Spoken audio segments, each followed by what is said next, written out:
Now it's time for Glow with Markette Sheppard, a show where talk enlightens and inspires you to glow through life instead of going through the life just to get by. Hosted by Emmy award-winning TV host and best-selling author Markette Sheppard. Listen now for insightful conversations featuring celebrities and thought leaders.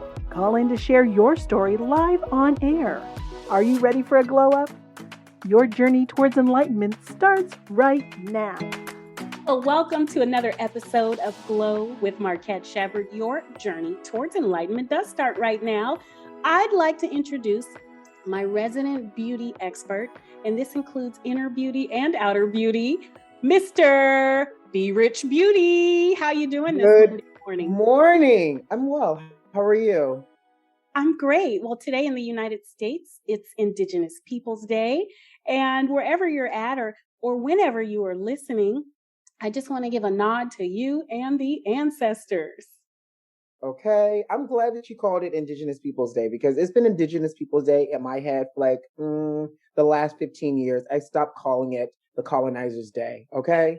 So for me, it's been Indigenous Peoples Day, and I'm so glad that more people are recognizing that as a thing. Yes, absolutely. You know, it's that line from the Denzel Washington movie. We didn't land on Plymouth Rock. Plymouth Rock landed on us.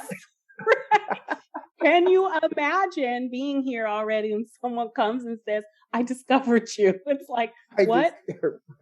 Yeah, don't call it a comeback. I've been here for years. Lost to be discovered. Exactly. Okay, I want to start today's show with an inspirational quote from the Instagram feed. If you go to Glowstream TV on Instagram, you will find daily inspirational and motivational quotes. Today's show is all about career pivots. And this is one of my favorite quotes from the Instagram feed. Know that you can start at 30, fail at 35, start again at 36, not be great, get better. Be different from others. Go after the wrong career. Finally, find your lane. Find the right career. Start again at 40, 41, or fill in the blank. And you can still succeed. And I wanted to start with that quote because there are so many people who think, well, if I haven't made it by this age or this point in life, then maybe it's not going to happen. And, you know, I just want to tell you, you can, because I have personally reinvented myself many times in my career. And I've heard stories of like Colonel Sanders. He didn't start KFC, Kentucky Fried Chicken, until he was in his 50s. And, you know, the ketchup company, Heinz. Well, it's called Heinz 57 because the founders tried 56 different recipes before they landed on their jackpot 57th recipe. So sometimes you have to try. Mm-hmm. And in this world where media lifts up young proteges and stories that are the exception and not the norm, you think maybe if I haven't made it by the time I'm 20, 25, or 30, it's not going to happen. When the reality is, sometimes when you get to be 35, 40, and so on, you know so much more. You're so much more well-equipped to make it in life. And that's what I want to impart on people today. Now, Brandon, you are an experienced makeup artist. It's at a world-renowned company. You work with celebrities. Did you always go on the path of knowing that I want to be in the makeup and beauty industry? So I don't think you know this, but I actually thought I wanted to be a pharmacist, and I went to pharmacy school for 2 years. What? Yes, yeah. Because you know what? So here's the thing, though. So I started working in a pharmacy while in high school, and so you know, working behind the pharmacy as a pharmacy tech, talking to the pharmacist, seeing you know the lifestyle in my head that they had, and you know, witnessing it, I thought that was a natural career progression. I had the life experience. I had mentors. So I was like, sure, I could do this. I'm smart. I'll go to school for this. I'll be a pharmacist. I'll make a 6-figure income, whatever, work for a pharmacy. So I got accepted to like pharmacy school, was in pharmacy school for 2 years. And I don't know if y'all know, but when you go to school for pharmacy or any like type of medicine type of career, it requires a lot of science, Yeah. That sounds about right. It's a lot of science and a lot of math, and they gotta be math, child. And so I literally remember failing organic chemistry 2. And I remember when I first started in organic chemistry 2, our professor said, look to your left, look to your right, because by the end of this semester, uh, people won't be here. He said, this is intentionally called a weeding out course. And I remember I failed it. That was the first time I've ever failed a class in my life, Markette. I was so hurt. I called my mama. I was called crying. Your mom? What did she say? I called my mom. Oh my God, I called my mother. Yes. And Mommy Mel said to me, she goes, you'll be fine. She says, you know what? Take it again. Talk to your professor. It's okay. So I spoke to the professor. I took the class again during the summer and failed again. Oh my God. And at this point, I was like, I didn't have time to play around with failing, child, because that's my GPA. So I literally decided, you know what, maybe this is not the best for me. And I had a transition. Like I left that school, moved back to Atlanta, enrolled in Georgia State, changed my major from pharmacy, obviously, into business, and got a marketing degree. And around that time, makeup came into like my atmosphere and my ecosystem, and I fell in love with it. And so when I started working in makeup, I thought it was going to be a part-time job. And then I looked around and was like, wait a minute, this could be a career. Like people actually make money, like good money, doing makeup. They make money by painting people's faces. Right, exactly. And so that started my journey into, makeup. And it's been 17 years in the industry, backstage during Fashion Week, working for some of the most amazing shows backstage, working on celebrities, teaching. And that's what I love to do. And really, like, the top for me is the ability to teach. And, even dealing with cosmetics, there's the level of science that and product ingredients that still is in my atmosphere. And I enjoy that piece. I'm just not responsible for dishing out nobody's drugs, child. What? Okay. Well, you know what? I was going to say pharmacy and makeup is not a far stretch. When you talk about, hey, Norma just joined the party. How are you? Good. How are y'all? We're doing great. If you are just joining us on Facebook or listening on iTunes, just like Norma here, we are talking career pivots. Brandon, our resident beauty expert, world-renowned makeup artist and trainer, was talking about how he wanted a career in pharmacy. Didn't work out, right? And now you're in makeup. But makeup is really, pharmacy is about mixing and matching drugs for the, customizing it for the person. So much of makeup is mixing and matching and customizing. And, I'm the type of person, Brandon, I never wear one lipstick. Minimum, I usually have on 3 different shades. I have on 3 shades and a gloss right now. You're like a mixologist when it comes to lips. That I know for sure. Yes. In another life, maybe I'll be a mixologist, but for right now it's lips. Okay. So you get into makeup, you discover it's actually a career that you can have. And then what happens? I started out as a makeup artist. And I think one of the things that, because I come from a family of educators, I remember sitting in my new hire training and seeing the people that were teaching me. And in that moment, I had an aha moment. I was like, wait a minute, I could do this job. I could teach. I could do makeup. I can inspire. I can do all of these fun things. And so from there on, I was like a dog with a bone. Like I wanted to become a trainer. I wanted to become an educator working for the company. And so I did everything I needed to do in order to, really kind of like strengthen my artistry chops and my knowledge. And I did. And I've been in education for 13 years now. So that's amazing. 13 years. 13 years. You must use good moisturizer because you look great. You don't look like you've been doing anything for 13 years except Thank you. So what you're saying is I don't look a day over 10? Something like that. I love it. And if you are listening and you want to call and join in the conversation, the number to call in is 844-390-8255. We would love to hear from you. We are live right now on the CTR network. You can join the conversation also on Facebook at Glowstream TV or Instagram at Glowstream TV.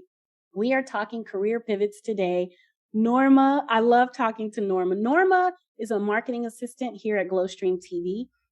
You write a recovery blog about a life in recovery, and I know you've had many careers. What would you like to share today? Well, when I wanted to grow up, which was the question I was going to ask her, what she wanted to be when she grows up, what she grew up, because I'm always interested. Like, we had this one picture in our head. So what I wanted to, when I was little, I was like, when I grow up, I want to be Barbie. And my parents were like, no, that's not realistic. So then I wanted to be a flight attendant. And I actually went to Houston. They had a little flight, a thing where people went in and I guess interviewed to be a flight attendant. So then they told me that I'd have to move to New Jersey. And I was like, that's not going to work because I'm Puerto Rican. I don't do cold very well. That was definitely out of the question. And then they were like, and then if we paid you at this time, because they had pagers back then, if we paid you at this time, you have X amount of time to get to the airport. I naturally run late. So it's like, no. And then I just kind of went through life like just aimlessly. Like whatever opportunity was presented to me, I'd go all in. I did background work in movies. I did runway shows. I was a bartender for a really long time. I managed a gentleman's club. So I've done all these things. And then finally, after I got out of rehab, I had to like get real with myself and be like, okay, you have to have some type of a goal. Not having goals, that's where it got you. So from here on, what are you going to do? So I decided to go back to school. So I'm in school now and I still didn't know what I wanted to do with my degree. I just knew I needed to go to school.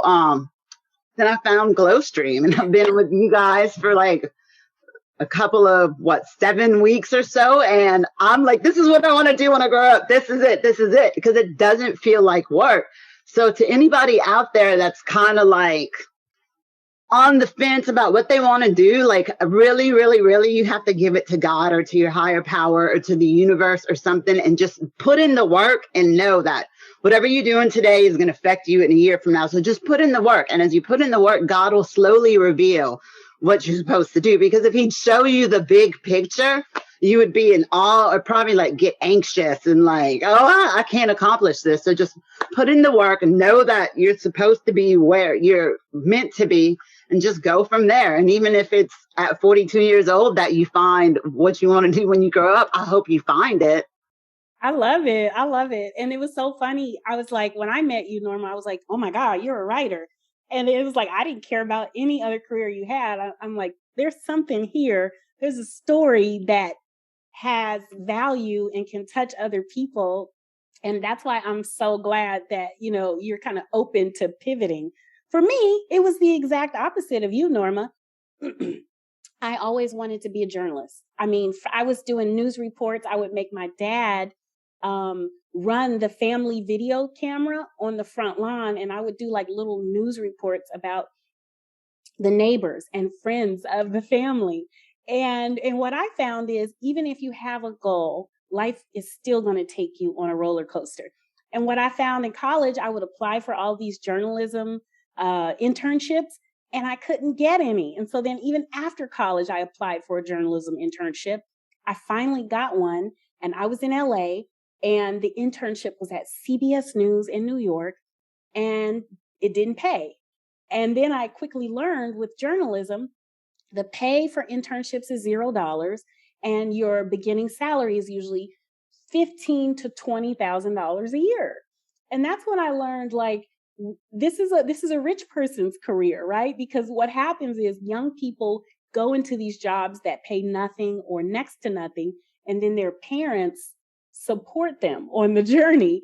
And I had an agent, and I kept trying, and I kept trying, and I had an agent who said, well, where are your parents? This is how it works. They're just supposed, and I'm like, well, I don't have parents who pay for anything. I paid for college. I worked at, a women's clothing store.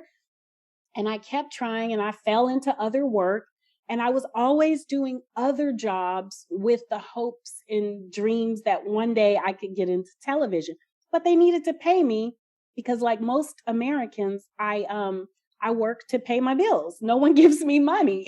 I mean, it's just, that's the way my life is.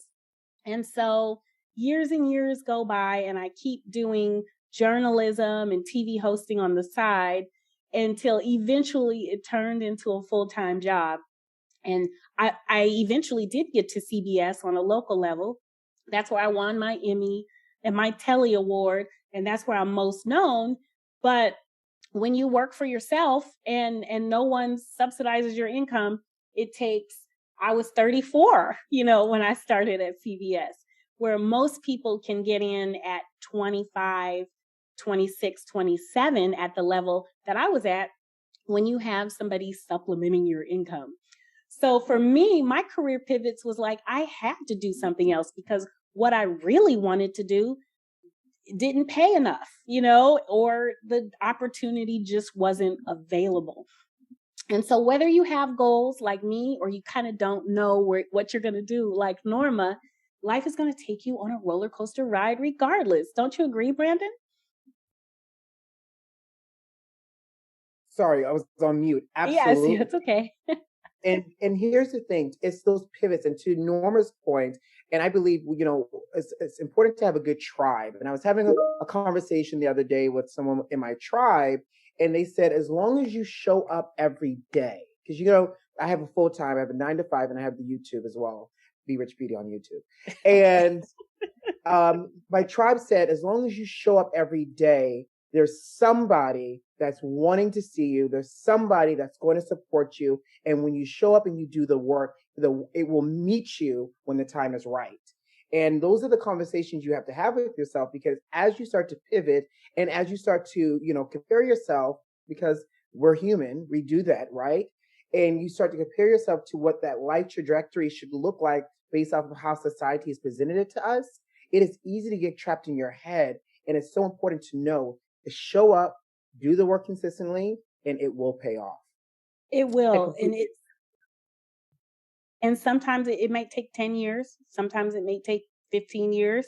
If you listen to last week's show, which was so interesting with Cameron, the producer, kind of talking about his intuitive work, some people believe you choose your life before you're even born.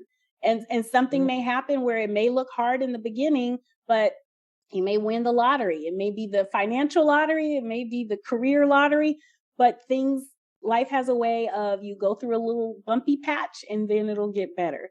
And I know, like for you, Norma, you're writing this blog on recovery because you're in that better stage of your life, right? What was it about the beginning stages of your life where you felt like you had to turn to drugs and alcohol to cope? Because life is hard for everybody and people cope in different ways. I did drugs for so long that I forgot what I was even using for. And it really came down to childhood trauma. I was molested when I was a little girl, and I didn't tell my mom until I was about 38 years old. So, you're like 3 or 4 years old and you're carrying this weight on your shoulders. And I have a great ability to forget things. So I guess like somewhere I buried that deep down. So, and that's not an excuse for my drug abuse, but that's what probably when I started experimenting in high school, that's what probably was like, oh, okay, I don't have to think about this. And I don't know why I didn't say anything. I was a little girl, but I mean, a lot of that had a lot to do with my drug abuse, and then you'd feel guilty because you're using, so you use more. But now that I'm better, one thing like Brandon found, the magic in makeup whenever, and you wanted to be a journalist. Whenever I came out of rehab, I was like, I'm going to work at a rehab center. I have the life experience. This is what I'm going to do. And I applied at several places and nobody would hire me. And it made me so angry. Like, do you need me to bring like my arrest report? Like I have the experience. So then I started working in direct sales for this makeup company because I just wanted to empower women. And I never thought that, through this makeup company, I'm going to empower women. And that's exactly what happened. But more than that is God used that to prepare me for here, because I wouldn't have worked for that direct sales company. I wouldn't be comfortable coming on camera. So part of that is, you do lives about your products and stuff like that. So now looking back, I'm like, wait, God said no to this because he needed to use this season to prepare me for the next one.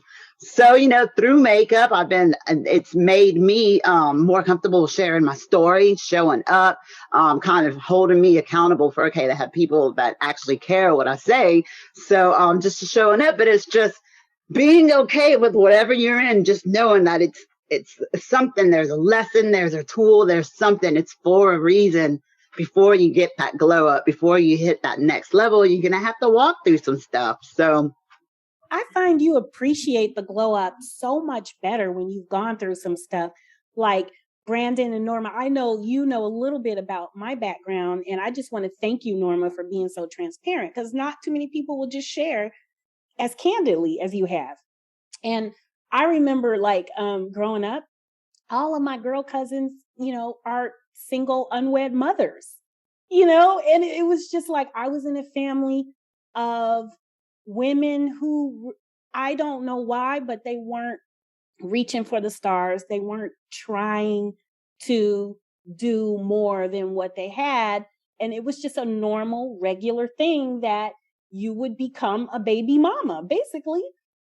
And I had an aunt. She was so wonderful. She kind of took me under her wing, and she told me she was not a baby mama. And she told me, she's like, I know that I'm getting married because I want a father for my children. And she's like, I want these things in life.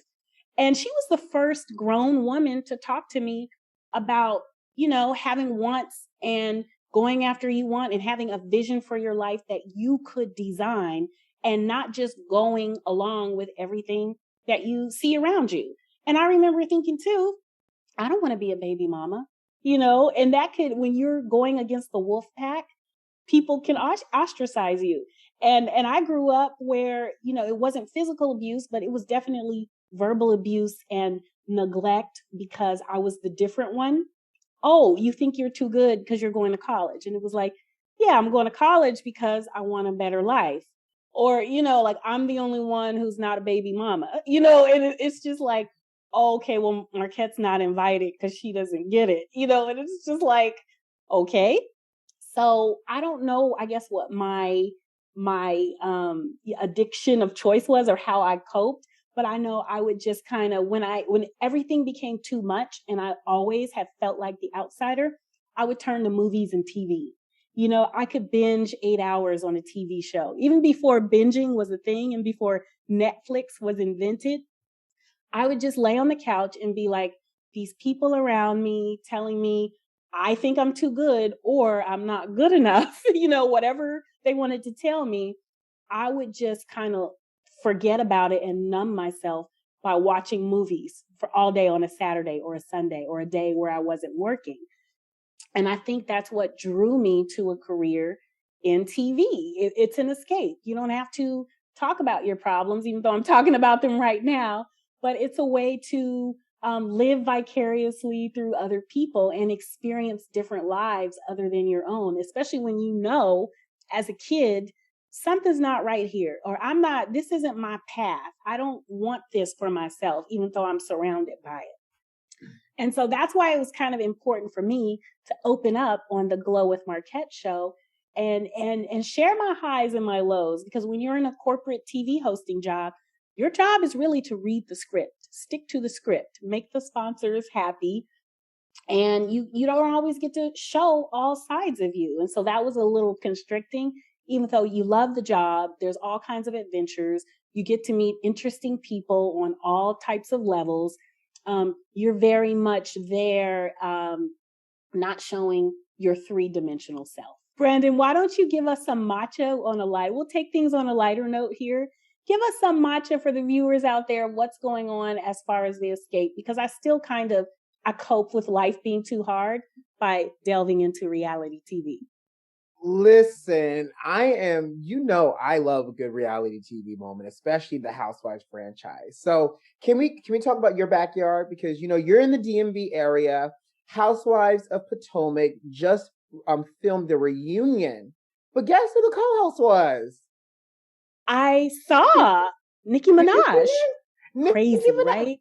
Crazy. I tell you, shooting your shot is the new move. That is the schmood for 2020. How about that validates Real Housewives of Potomac like never before?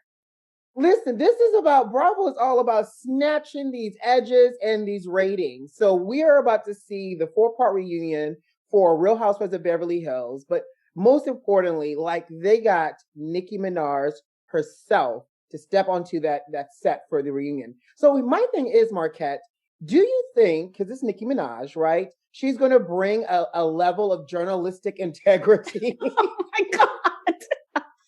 Okay. Go ahead. Are you done with the question? Are you done with the Nikki question? is going to bring a level of journalistic integrity to this reunion and asking the great questions we all want to know? I'll say this. I know Nicki Minaj got that vaccine, or Andy Cohen wasn't going to let her on the set. What did your investigative journalism find out about that? Listen, the kids didn't tell me whether or not she got vaccinated or not. However, I will say this. I can appreciate the fact that she shot her shot and Andy actually brought her on. How did she shoot her shot? So back in July, she did an Instagram and like a Twitter post saying, "Hey, I'm hosting the Real Housewives of Potomac reunion. Send me your questions," because she was watching all of the stuff that's going on. And she's like, "I want to host." So she threw her shot up and was like, she claimed it. She's like, "I'm hosting. So let me know your questions." And Andy reached out and he's like, you want to host? And so he got her on set and she had her little Real Housewives of Potomac card. And apparently word on the curb was she was gracious, but she asked some really great questions to all the girls. That's what I heard from the whispers on the streets. But I think it's interesting that Nicki stepped into that lane of reality TV. Well, I will say this. Huge shout out to Nicki Minaj for shooting her shot, because she really put herself out there. Mm-hmm. And, somebody at her level, I think, you got to be careful not to put yourself out there, because if Andy Cohen and Bravo didn't respond, it could have just left her out there to hang and dry. And I'm a huge pop culture lover. And do you remember when Tootie from Facts of Life, what's her name? Kim Fields. Right. I told you I've been watching TV since I was born. Oh gosh. There was this controversy of her putting herself out there saying she wanted to date Michael Jackson. Do you guys know this story? No. Okay, see, you got to really love pop culture to go back, Okay, take us back real back quick. when Tootie was hot, right? She just kind of went out there and was like, I want to date Michael Jackson. I love Michael Jackson. And remember, she's on Facts of Life. Absolutely. She was it girl. Bee's knees. And like Michael Jackson went dead silent on her. So she had to like crawl back into, it was like one of those things where it's like, if I don't stop talking about it, I'm just going to be left out here looking really embarrassed. Ooh. So bringing it back to today, Nicki Minaj did a Kim Fields where she put out what she wanted on the most public of stage, social media. But Bravo and Andy Cohen validated her by inviting her, as well they should have, because her fans, are they called Barbs? Her fans? The Barbs. Yes, the Barbs. Honey, the Barbs. Yes, no, the Barbs rolled deep. So it was in Bravo's best interest to bring Nicki Minaj in. And then I think what it did for the Real Housewives of Potomac franchise is it elevated them. Because really, for a long time, as far as the Black franchises, it was all about Real Housewives of Atlanta. Well, Absolutely. They don't have Nene anymore. I stopped watching. I'm a Nene fan. Cynthia's the Atlanta franchise is kind of in flux. I like Kenya more. Portia's gone. But she's gone too? Portia announced that she's not coming back. Yeah, Portia's leaving. Yeah. Right. So it's like, like the throne, they have kind of been, knocked off the throne by all of their real stars leaving. So now it's Potomac. Are they as rich and fabulous as Atlanta? No, they're not. They're not. I mean, Atlanta as rich and as fabulous as Atlanta is. I mean, okay, so let's break that down real quick, because we started this whole reality rabbit hole. We're down the rabbit hole, Norma. Candy, I'm sorry, Norma, bear with us. Candy has the coinage. She's rich. She's legit. That. Yes, she's legit, right? Anybody else in Atlanta? Nene was legit. I mean, Nene's now legit, yes. You know, she has a Lenithia Lounge, and obviously she's done a lot of things. Like, she really utilized that platform to build her wealth. But Nene hasn't been on since, you know, going into 2 seasons now. So outside of Nene and Candy, really, who's really rich? Portia still worked the 9 to 5 when she worked at that, okay? Okay, go ahead. We had Drew Sidora and her wigs. You have Kenya. Kenya's a legend. Kenya, Miss USA actress. She's a legend, but we're talking about. I love Kenya Moore. We're talking about wealth, right? Okay. Then you also had who's the other girl? Cynthia. Cynthia. I mean, Miss a legit New York fashion model, supermodel. But was she wealthy? I mean, I'm just like, okay, let's compare Cynthia. Is there a Cynthia version on The Real Housewives of Potomac? Is there a Nene level version on The Real Housewives of Potomac? So I think is there a Candy? No way. And I like, let me just say this. This is my backyard. Potomac is my backyard. I love the ladies. I have personal interactions with pretty much all of them on the Potomac show.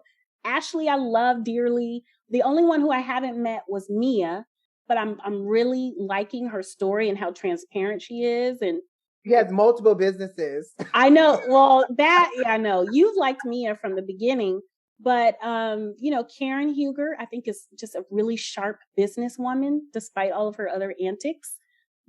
But none of them were. I'm just saying, not just financial wealth.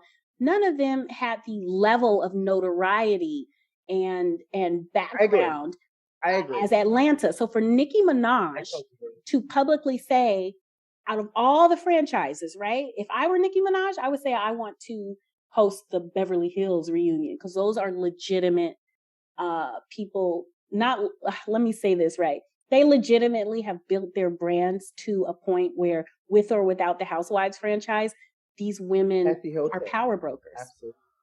Absolutely. If Potomac, you know, wasn't here, I don't know if Karen Huger would have LaDon. You know, she used the platform smartly. Absolutely. Well, I mean, she's the ambassador of Surrey County. So, I mean, Potomac should be glad that they have the ambassador of Surrey County on their show.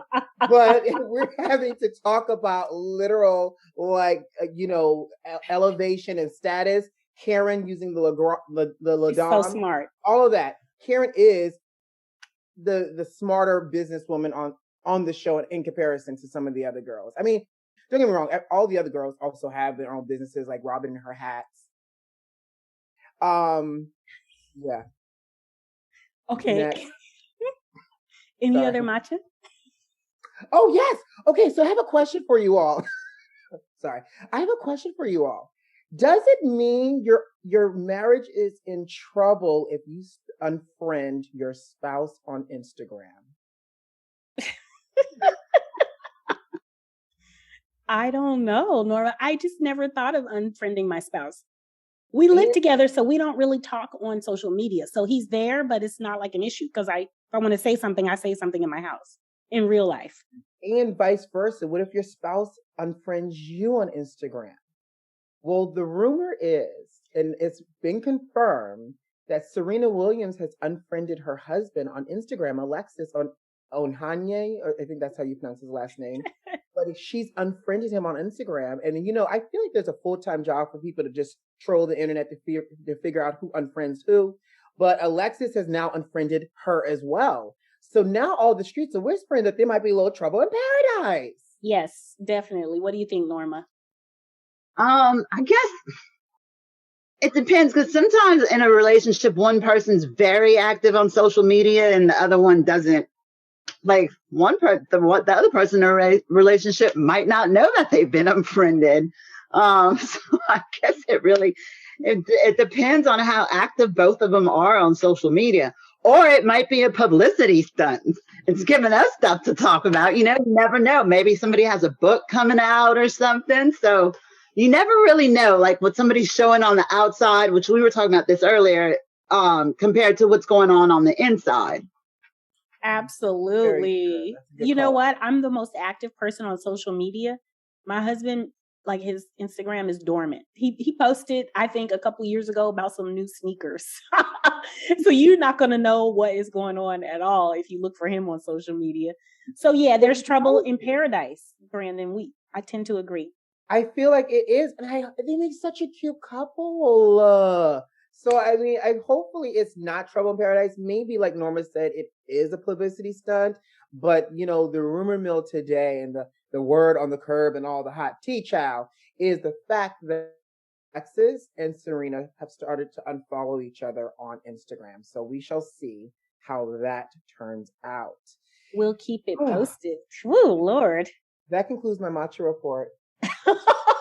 Where can we find you on YouTube and Instagram, Brandon? You can find me on Instagram at BRich, BRICH_beauty on Instagram and on Twitter with the same handle. And obviously follow me for all your beauty needs and more on YouTube at the letter B, RICH, beauty, BRich Beauty on YouTube.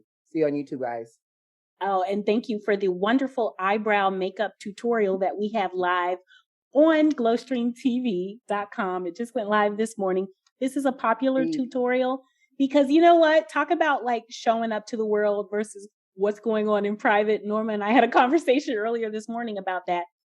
You can look great and speak confidently and go on stage and present. We're talking about the Britney versus Spears. This is how the conversation started. I watched the Britney versus Spears documentary this weekend. Did you? Oh my God, this girl, her dad has been in charge of her life for 13 years and she's a grown woman. Excuse me for calling her a girl. And she was forced to perform. And she gave these A-list level performances where she choreographed the whole show, had the, acrobatics coming down from the ceiling, entertaining audiences, making more than $35 million a year. And she's not in control of her financial freedom. Her father's giving her an allowance of $8,000 a month, which when you're making $35 and $40 million, it's nothing. It's really nothing when you're feeding a whole army of people. And when you look back at the clips, she was on Jay Leno. She was in Vegas. She was on the X Factor. And you see someone who outwardly appears to be living the life of everyone's dreams. And her career and her personal life was really in shambles. You know what's crazy? $8,000 a month, you said? Yes. That is her mortgage, right? Because she's Britney Spears. She wasn't living in a 3-bedroom apartment. Like $8,000 a month was probably her mortgage. So you're thinking that she is literally working. What was the song she had? I'm a slave for you. Basically, that's less than $100,000 a year. When you break it, that's less than $100,000 a year, but yet your talent is bringing in $35 to $40 million a year. Yeah, and I would be interested to know how much her daddy was making because the reports. Go ahead, what you got? I know. Should I make you guys watch the Netflix documentary? Her dad was making $3 million, I believe. A year? Yes. And then her management company chosen by her dad was making $500,000 a year. And then you have to think about background dancers, production crew, tour bus driver, everybody. And when you think about every level, you are bodyguards, catering, it takes a lot to put. Yes. It takes a lot to put on a show.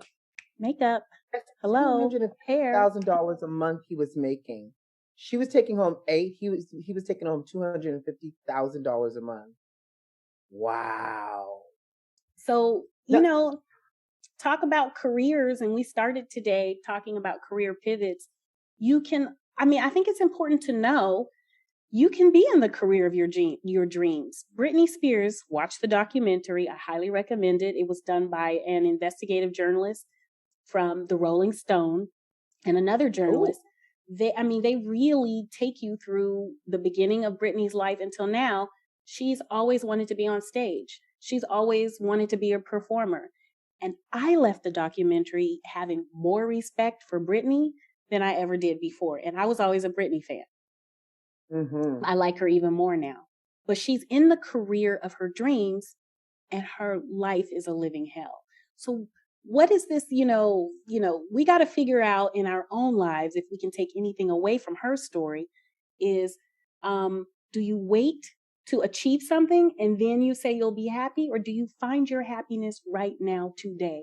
Because you never know what achieving that goal, what other kind of problems it's going to bring. Can it be a balance of both, though? I feel like you want to work towards, you still have to do things that's going to make you happy personally and obviously professionally as you work towards that business goal or life goal or whatever. So that way you're not putting all your eggs in one basket. I think there's balance involved. And on next week's show, we are going to have the star of another Netflix documentary, Christy Salters Martin. She is the boxing female champion of the world. And I don't know if you've heard of her, Brandon or Norma. Oh, yes. I watched the documentary this weekend. And what did you think? That was another example of a beautiful picture painted on the outside and then going through turmoil. I mean, she is a boxer. She's this woman. She's tough. She's big. She's bad. She's on Mike Tyson's fight card and all of these things. Meanwhile, at home, she's dealing with domestic violence issues and just torment. And like, he did these awful things to her. Her husband. When you see her on Jay Leno and she's hanging out with all these celebrities, you don't think that, as a viewer, you're probably like, wow, she must have all this money and she has all this fame and all these things, but she's being abused at home. And then also, when I was watching, I'm like, wait, you're a boxer. And I saw the husband and she could take him. So to know that he put his hands on her, I'm like, you're a boxer. So, but she can't put her hands back on him though. You know that's the thing. If you're like a registered boxer and especially like a champion like that, she can't put her hands on him because she can lose everything. Right, because your hands are considered a lethal weapon.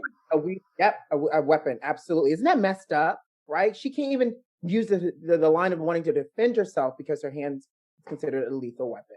Well, I'm so excited to have Christy on the show because we're going to be talking about triumph over tragedy. And Christy Martin, they found her in West Virginia, the boxing community, right? And when the first time she went into a boxing gym, the managers of the boxing gym said, put somebody in the ring who can beat her up so bad that she'll never come back in here. The goal was to hurt her so badly that she would be intimidated. And these were all men. And here you have Christy wanting to fight. And they wanted to literally beat the fight out of her. And something happened, God's grace, they didn't beat the fight out of her. And one of the men at the gym ended up being the trainer who took her to the levels of stardom that she had. And she ended up fighting under Don King's management, opening for Mike Tyson. But that trainer who also took her to that level became her husband. And towards the gory end of it, this is in the newspapers. I'm not giving the documentary away. But he ended up stabbing her in the heart. You talk about a horrible, tragic love story. He basically stabbed her in the heart out of control and domination issues. And Christy is a fighter. She survived it. And she's coming on Glow with Markette Sheppard next week to talk about how she found her happiness after the one person who's closest to you and who you've achieved so many levels of success, fame, and financial freedom with turns against you just like that. Or maybe it was a slow burn. We're going to find out next week.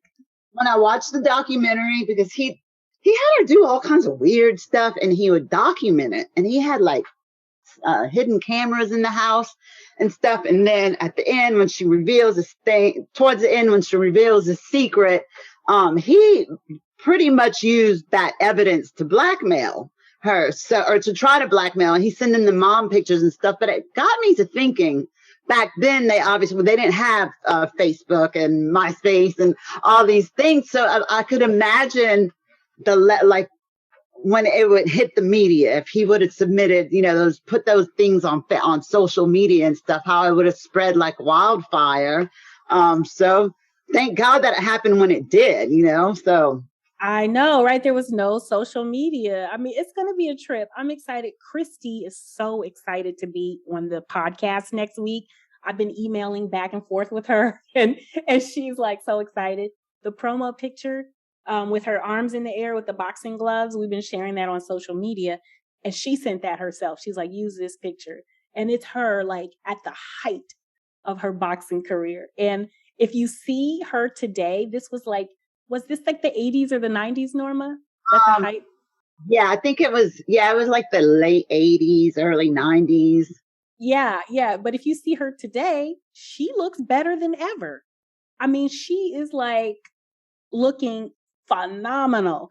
And after what she's been through, she's literally been drugged through her own blood to come out looking great, feeling great. Is something else, something I've never been through. And I just want to hear her testimony as an inspiration for myself and to share it with other people who are listeners. That's called life's karma to me. I think about when you watch the Tina documentary and the Tina Turner story and how she went on to eclipse Ike and looked so great. And then Ike, withered away and died. I feel like that's like life's karma. It's like you put this person through living hell and they triumphed and they survived. And look at them now, like literally basking in their glory and their glow of just godliness. So I love it. And what a great... Go ahead. Go ahead. No, I was going to say, you can't do wrong by folks and think you're going to live a good life, sugar. Oh, but some people do. Some people do think that they can just do whatever and that they are invincible. And you're so right, Brandon. Tina Turner's documentary revealed she was in her 50s at the height of her career. Okay. Yep. Ike Turner held her back for so many decades.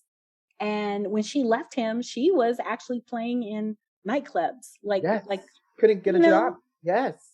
But she found somebody to lift her up. She let go of her baggage and all of her hits in the height of her fame as a solo artist came in her 50s.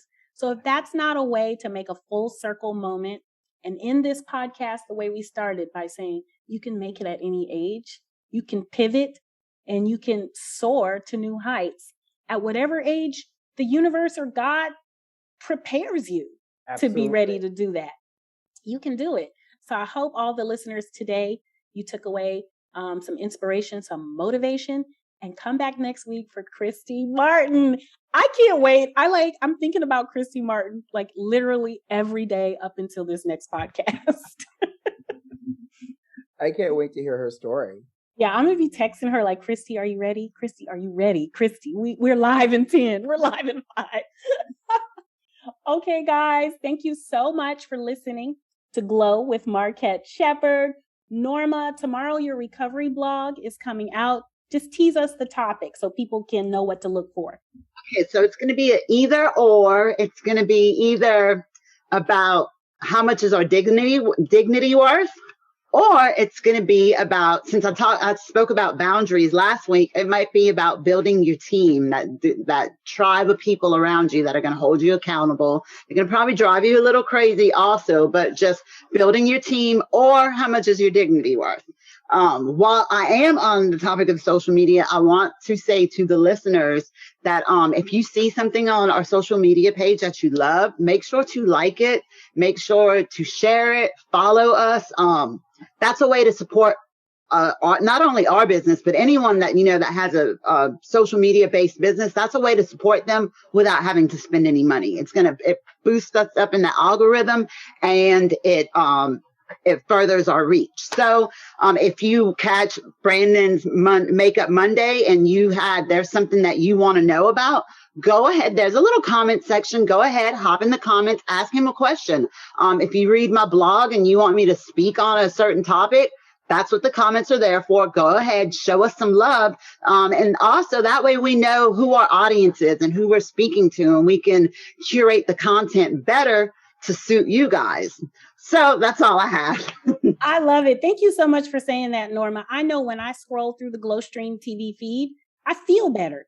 All of the inspirational content you guys have been seeing, Norma has been pushing that out. And it's been so good to like wake up in the morning. I check the feed as soon as I wake up and I'm like, okay, it's like a level setting for my day. But Instagram and Facebook needs to know that our listeners are out there and they value this content. And just like Norma said, the way that you can support us without spending any money is just hit that like and follow button, share the content with a friend who you may think needs to hear this. Like whatever the message is something that's uplifting, empowering, and inspiring. So thank you so much, Norma, for that. You're a peach as always. You know, I always love spending my days with you. So absolutely. Listen, I love go it. forward, get your glow on, stay hydrated, mind your business, and all the other great jam, right? I love it. Listen, at least let me mind other people's business for y'all. So I love it. Well, until next week, this has been another episode of Glow with Markette Sheppard. You can contact us every day, 24/7 online at www.glowstreamtv.com. Bye, guys. Thanks for listening.